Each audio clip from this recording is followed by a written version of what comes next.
नमस्कार, मैं विवेक सिंह। आप देख रहे हैं आवाज़ न्यूज़ सच के तह तक। आवाज़ न्यूज़ के लोक चर्चा प्रोग्राम में हमारे साथ जुड़ चुके हैं विज्ञानमेव जयते के वरिष्ठ संपादक श्री वासुदेव शर्मा जी, जिन्होंने पत्रकारों के लिए काफ़ी सारे संघर्ष किया है, काफ़ी सारे काम किया है। उनसे जानेंगे सब पत्रकारों के लिए अभी क्या क्या चीज़ की लड़ाई लड़ रहे हैं और वर्तमान की जो सरकार है पत्रकारों के लिए क्या सुविधाएं दे रही है, उनके लिए क्या कार्य कर रही है। वासुदेव जी, आपका बहुत बहुत स्वागत है आवाज़ न्यूज़ में। जी नमस्कार। सबसे पहले आपके टीवी आवाज़ टीवी को मैं काफ़ी शुभकामनाएं और आशीर्वाद है कि बहुत ऊंचाई तक जाए आवाज़ टीवी। देश में स्थिति परिस्थिति पत्रकारों का तो सभी पूरे देश के लोग 140 करोड़ जनता देख रही है। मैंने जो संघर्ष शुरू किया है देश में, शायद सभी पत्रकारों को पता नहीं चले, लेकिन आवाज़ टीवी मेरे साथ रहती है जी। आवाज़ टीवी मेरे आवाज़ को मुझे लगता है कि हिंदुस्तान के लगभग सारे जो नागरिक हैं जो देख पा रहे हैं वो देख पाते हैं।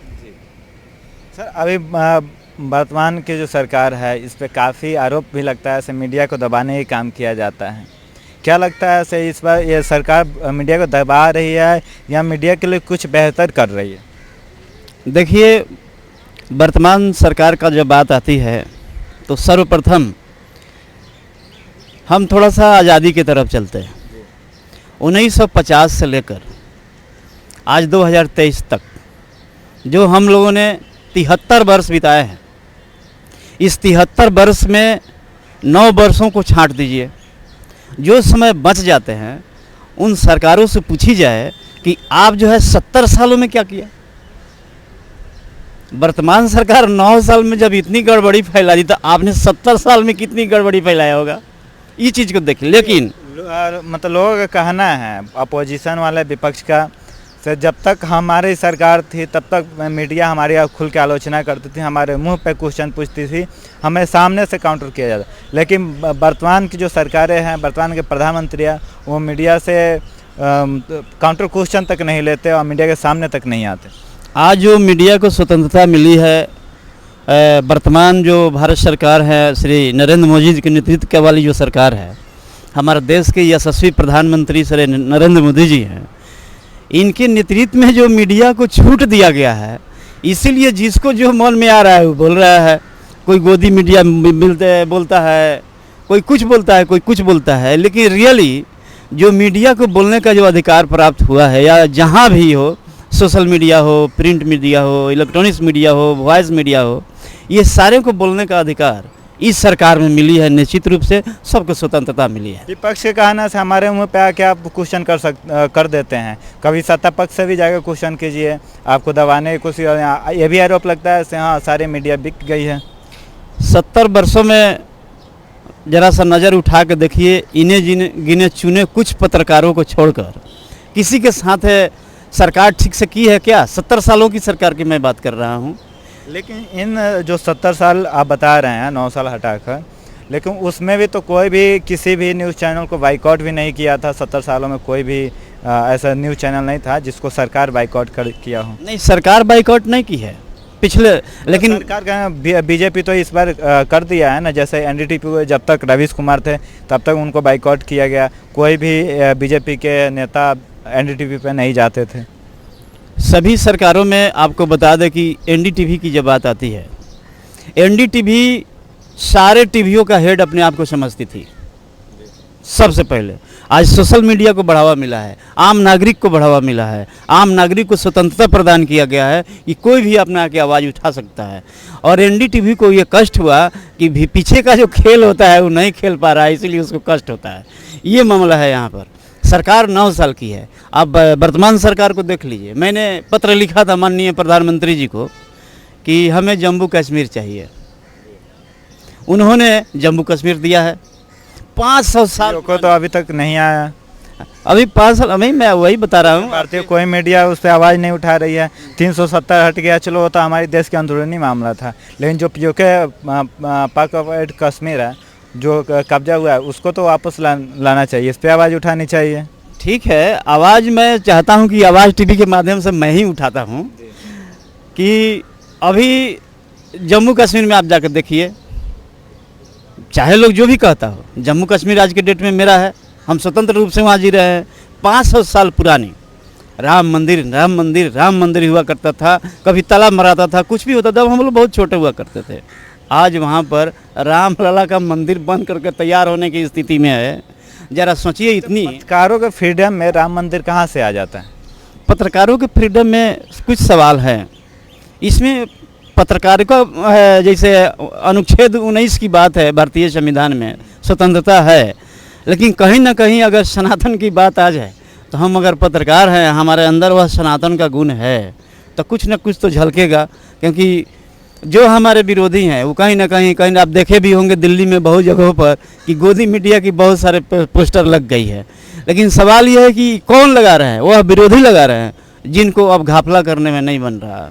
हमारे देश में देखिए नया संसद बन के तैयार हो गया, देश में हमारा विकास हो रहा है। हम महंगाई के गोदी मीडिया का मतलब है जो सत्ता पक्ष है उससे क्वेश्चन नहीं करना, उसकी दलाली करना। उनके जो दलाली करते हैं उसे गोदी मीडिया का शब्द दिया गया है। नहीं, ऐसा नहीं है। देखिए, गोदी मीडिया जो गवर्नमेंट की मीडिया है, गवर्नमेंट में बहुत सारे ऐसे मीडिया है जो ज़्यादा लोगों को परमिशन नहीं दिया गया। आज जो है संशोधन हो रही है, माननीय प्रधानमंत्री जी संशोधन करके बहुत सारे नए चैनलों को अभी स्वीकृति प्रदान करेंगे जो कौन सा इस देश में अच्छा काम कर रहा है। बहुत सारे पत्रिकाएं, समाचार पत्रों को नेशनलाइज अभी करेंगे कि कौन देश में अच्छा काम कर रहा है। इसलिए वैसे लोग जो भगोड़े किस्म के जो पत्रकार हैं, जो पत्रकारों का ही शिकायत करते हैं, दिन भर लगे रहते हैं, पत्रकारों के पीछे पीछे लगे रहते हैं, वैसे लोगों का तो उपाय होना चाहिए। आम जनता भी उन्हीं को कहती है जी गोदी मीडिया है। अच्छा चलिए, वर्तमान की जो सरकार है पत्रकारों के लिए क्या कर रही है?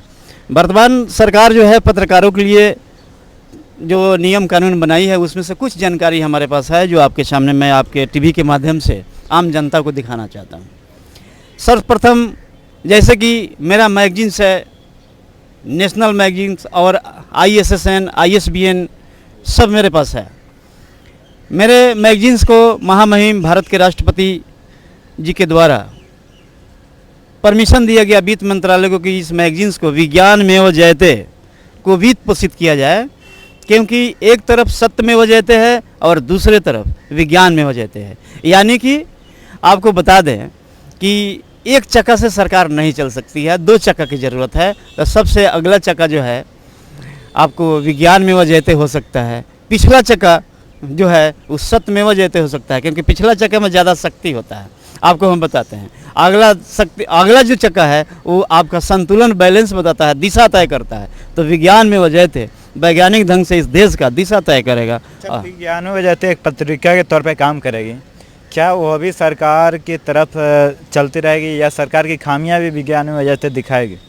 देखिए, विज्ञान तो किसी का गुलाम नहीं है, आप जानते हैं। जब भी पत्रिका की बात आ रही, विज्ञान के नाम अगर विज्ञान में हो जाते अगर पत्रकारिता कर रही है तो ये किसी का गुलाम नहीं है। हाँ, यहाँ के सही नेतृत्व कर रहे हैं लोगों की है, यहाँ इस देश की 140 करोड़ जनता की है। विज्ञान में हो जाते जैसे आप देख पा रहे हैं, विज्ञान में हो जाते देख रहे हैं, ये एक सिर्फ है, ये व्यक्ति विशेष का नहीं है, ये पूरे देश की है। इसमें आपको बता दें कि एक तरफ सत्य में हो जाते हैं, दूसरी तरफ विज्ञान में हो जाते हैं, और विज्ञान में हो जाते कि सभी चल और अचल संपत्ति भारत सरकार की है, इसका कोई मालिक नहीं है। दूसरा, एक बार आप इस पे फोकस डालिए विज्ञान में जयते पे। जैसे इसका आपने बताया से इसका चल और अचल संपत्ति भारत सरकार की होगी, इस पे किसी का अधिकार नहीं होगा। इसमें जो जुड़े रहेंगे उनको क्या बेनिफिट होगा, जो और पत्रकार हैं उनको क्या बेनिफिट होगा इस सरकार से? सर्वप्रथम आपको थोड़ा सा हम 1 साल पीछे ले चलेंगे। 30 मार्च 2022 को इसी जंतर मंतर पर हमारे देश के सारे पत्रकारों के साथ, लगभग 30,000 पत्रकारों के साथ मैंने हड़ताल किया था, आंदोलन किया था कि पत्रकार जो रियल में इस देश के लिए सेवा कर रहे हैं, जो रियल में पत्रकारिता कर रहे हैं, उनको पेमेंट किया जाए, उनके भरण पोषण के विषय में सोचा जाए, उनकी आर्थिक स्थिति को समझा जाए और उसको आर्थिक रूप से सुदृढ़ किया जाए। तो सरकार ने इस पर विचार की और सोची भी। तो मुझे कहा गया कि आप प्रोजेक्ट बना के दें, तो मैंने पत्रकारों के लिए प्रोजेक्ट बना के दिया है। प्रोजेक्ट बनाने के बाद सरकार ने इसको स्वीकृति दी। जिस तरह से सर्वप्रथम मैंने महामहिम राष्ट्रपति को मैंने पत्र लिखा और पत्र लिखने के बाद राष्ट्रपति का पत्र वित्त मंत्रालय को आया। मैंने आपको बताऊं कि 6 जून 2023 को मैंने वित्त मंत्रालय भारत सरकार को मैंने सारे रिपोर्ट ये सरकार राष्ट्रपति द्वारा जो वित्त मंत्री को दिया गया है वो लेटर है जो आप पढ़ सकते हैं। जी सर। और आपको बताएं कि फिर से 8 जून 2023 को मैंने माननीय प्रधानमंत्री श्री नरेंद्र मोदी जी को मैंने दिया कि 9 साल में जो आपकी सरकार अच्छी से की है और राष्ट्रपति के आदेश जो है आपके पास प्राप्त है, विज्ञान में जयते को जल्द से जल्द वित्त पोषित किया जाए कि विज्ञान में जयते से जुड़े सभी पत्रकार जो वैज्ञानिक ढंग से पत्रकारिता करते हैं। देखिए, वैज्ञानिक ढंग से पत्रकारिता करने का मतलब हुआ कि हम शोध कर समझ करके हम पत्रकारिता करते हैं। जब तक रिजल्ट नहीं आएगा तब तक हम पब्लिक के सामने जाने नहीं देंगे। पूरा सच्चाई, विज्ञान तो सच्चाई ही आपके सामने रखता है, इसीलिए ही इसको ना कोई गोदी मीडिया कह सकता है ना कोई इसका विरोध कर सकता है। ये देश हित में काम करता है। सर, ये बोलना चाहें, अभी आपसे जानना चाहेंगे जो पत्रकार अभी काम कर रहे हैं उनके लिए क्या क्या सुविधाएं होनी चाहिए आगामी भविष्य को देखते हुए, क्योंकि पत्रकारों के साथ बहुत सारे बदसलूकी किया जाता है, गलत आचरण भी किया जाता है। इन सभी को लेकर उनको विशेष अधिकार कैसे दिया जाए जिससे लोकतंत्र के चौथे स्तंभ को बनाए रखने में मदद मिल सके। अभी सर्वप्रथम सरकार को, भारत सरकार को जो मैंने पत्र लिखा था, भारत सरकार को मैंने कहा कि पत्रकारिता आयोग का गठन किया जाए, देश के सारे पत्रकारों को आमंत्रित किया जाए, सभी अपने अपने बायोडाटा को देंगे उसमें, और जो सबसे सुप्रीम पत्रकार है उसको अधिमान्यता पत्रकार के रूप में, गवर्नमेंट के पत्रकार के रूप में आप उसको मान्यता दे करके उसकी पेमेंट लागू करिए और देश का सेवा लीजिए। लेकिन इसमें और सारी बातें हैं, वैसे लोग हाला कर रहे हैं जो रियल रूप से, निश्चित रूप से पत्रकार नहीं है, नहीं कोई योग्यता रखते हैं, फिर भी गाँव में देहातों में माइक लेके घूमते रहते हैं। इसीलिए पत्रकारों की बहुत ज़्यादा शिकायत हुई है। बहुत मैंने जो पत्रकारिता रियल में कर रहे हैं उन लोगों को कष्ट इसलिए भी हो रहा है कि जो पत्रकार नहीं है वो भी लोग लेके माइक घूमता है रोड पर। उसके फायदे भी तो बहुत सारे हैं। ऐसे बहुत सारे ऑफिसों में भ्रष्टाचार खत्म हो जाते हैं, उनसे डरते हैं। कोई मोबाइल लेकर चला जाता है तो कहीं इस डर में वो भ्रष्टाचार नहीं करते हैं, कमीशन नहीं लेते हैं, कहीं वीडियो ना बन जाए, कहीं हम वायरल ना हो जाए, कहीं मेरी नौकरी ना चली जाए। तो इसके फ़ायदे भी तो बहुत सारे हैं। देखिए, आपको हम बताते हैं कि जो सोशल मीडिया के लगभग 90% पत्रकार, 10% नहीं, 10% रियल में देश की सेवा में हम लगे हुए हैं। जो आंकड़ा है विज्ञान में वजहते का, कि आपको बताया कि वह जो ग्रास रूट पर, जैसे BDO CO लेवल का, जो ब्लॉक लेवल का, डिस्ट्रिक्ट लेवल का जो ऑफिस है, आज इसमें भ्रष्टाचार व्याप्त था, जिसमें बहुत सारे रिश्वत और घूस चला करते थे, वह भी जाकर के पिछले गली से ये लोग कि अगर आप हमको इसमें से शेयर नहीं रखते हैं तो फिर आपका हम न्यूज़ चला देंगे। कल ही के डेट में आप देखते होंगे कि तुरंत वहाँ मीडिया गई और उसका वीडियो बनाया, कल उसका आधा पता नहीं रहता है आपको। सरकार पत्रकारों के सुविधाएं के लिए क्या कार्य कर रही है? देखिए, भारत सरकार पत्रकारों के लिए सर्वप्रथम राष्ट्रीय पत्रकार आयोग का गठन कर रही है।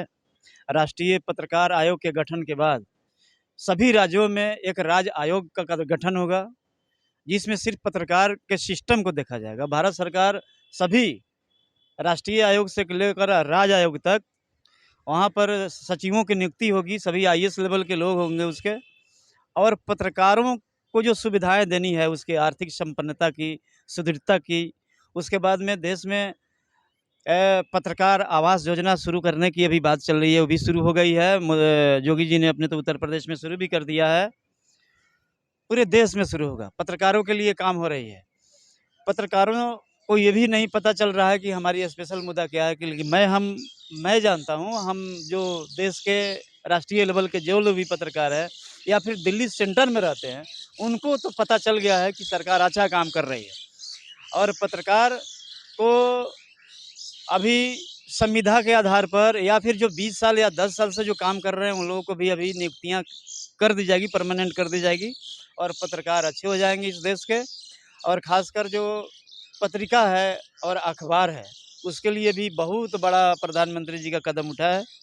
प्रधानमंत्री जी उस मामला में सबको स्पेशल बजट दे करके उसमें एक और योजना शुरू हो रहा है देश में कि जो 14 साल से 22 साल के जो अध्ययनरत छात्र छात्रा हैं +2 लेवल के, कॉलेज लेवल के, उन लोगों को भी निःशुल्क प्रतियोगिता परीक्षा के आधार पर भी पत्रकार बनाया जा रहा है कि देश में पत्रकारों की श्रृंखला टूटे नहीं और बड़ा पत्रकार जब समाप्त हो जाएगा तो छोटा पत्रकार फिर से सियासत को संभाल लेगा। इस तरह की चल रही है योजनाएं। वह दिन दूर नहीं है, 24 के बाद में ये सारी योजनाएं लागू हो जाएगी। आज के भी डेट में हम लोगों को भी सरकार ने वित्त पोषित किया है। आपसे अंतिम क्वेश्चन, जो युवा नए युवा जो पत्रकार बनना चाहते हैं, पत्रकार की पढ़ाई करना चाहते हैं और पत्रकारिता में एक अच्छा सेवा देना चाहते हैं, उनके लिए आप क्या कहना चाहेंगे? सर्वप्रथम जो युवा पत्रकारिता पढ़ना चाहते हैं उन लोगों के लिए बहुत बहुत धन्यवाद।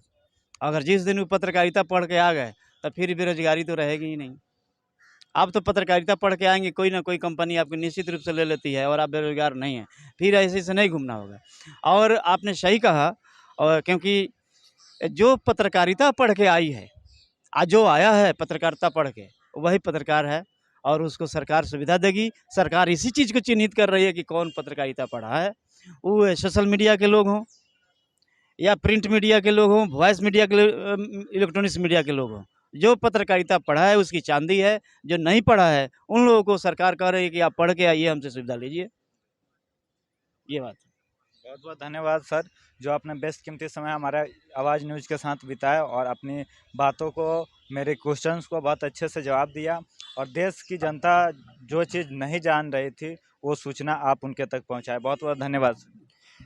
आपकी आवाज़ टीवी को बहुत बहुत धन्यवाद। आवाज़ टीवी, मुझे भरोसा है आवाज़ टीवी पर कि पूरे 140 करोड़ की जनता जो भारत में है और दुनिया के लोग तक आपका आवाज़ टीवी सभी की आवाज़ को ले जा करके ले जाए और सरकार के कान तक भी इस आवाज़ को पहुंचाए, ताकि एक नया वैज्ञानिक ढंग से पत्रकारिता इस देश में हो और सभी धर्मों से ऊपर उठ करके मेरा मानना है कि वैज्ञानिक धर्म अगर इस देश में हो जाए तो और अच्छा है, क्योंकि विज्ञान ही तो सब कुछ करता है।